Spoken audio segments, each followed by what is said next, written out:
everyone, my name is Jess and today we're going to talk about how to de-escalate a customer situation. Now this was not in the plan, it was inspired by a phone call that I had to make this week to a customer service agent. So here are my 3 tips. All right, let's get started.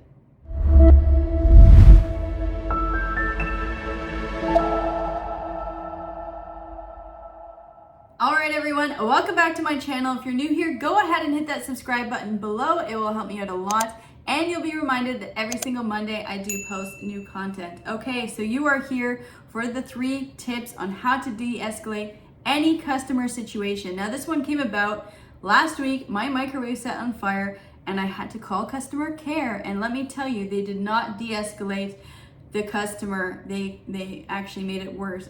A microwave is a little bit extreme, but these 3 tips should help, especially if I was the one calling, de-escalate the customer. The number 1 thing is understanding what you know. So if the customer is calling in and they are explaining their issue, or they need a laptop, but there's a chip shortage, you need to explain what we already know. And so if the customer has already put in a ticket, go ahead and look at what they put in. Understand what the customer is going through. The best way to find out what, the best way to explain what you know is listening. So you listen to the customer and you tell them exactly what they just said so that you already understand the issue. The second thing is, here's what we have already done. Now, the customer has an issue. Let's say it's a chip shortage on a laptop.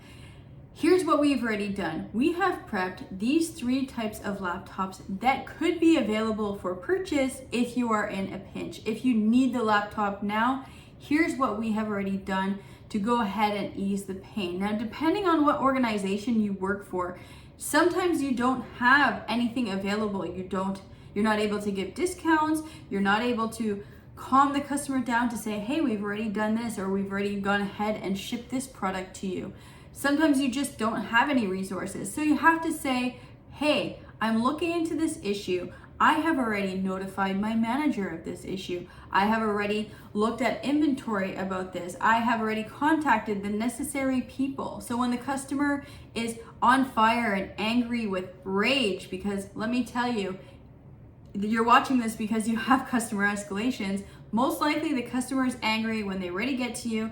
If you have not done any of the work, or you have not started working as soon as they called you, it probably won't calm them down. So remember, tell them what you are currently working on and what you have already been, whatever has been completed or done. And the last tip, number 3, would be, what is the next step for you as the customer experience, customer success, or customer care team? What are you going to do next when they hang up? Letting the customer know these steps and actually following through de-escalates a situation really, really quickly. So, hey, Mr. Customer or Mrs. Customer, I know that there's a chip shortage. I have already worked on a few different other laptops that I can provide you. I've notified my manager, and in the next 24 hours, I am going to search our system to figure out what I can do for you. And in 24 hours, you will receive an email from me to let you know what that progress is. There might not be a solution in 24 hours, but if you do not email the customer in 24 hours to let them know what you have, again, already done, you are just going to continue to have an escalation. So let me remind you, number 1, what do we already know? Number 2, what have we already done to help the issue? And number 3 is, what are we now going to do? And how am I going to keep the customer updated and on track? Now, those are my 3 tips. They de-escalate really, really quickly. In my last 10 years, I've always used these, and the customer typically always calms down and says, oh, okay, you're working on it. I can trust you. And the bonus is listening. Don't cut the customer off. Let them talk and let them know that you are working on it. I really hope you enjoyed this video, and if you find these tips helpful, feel free to give me a thumbs up, and I will see you next Monday. Okay, take care.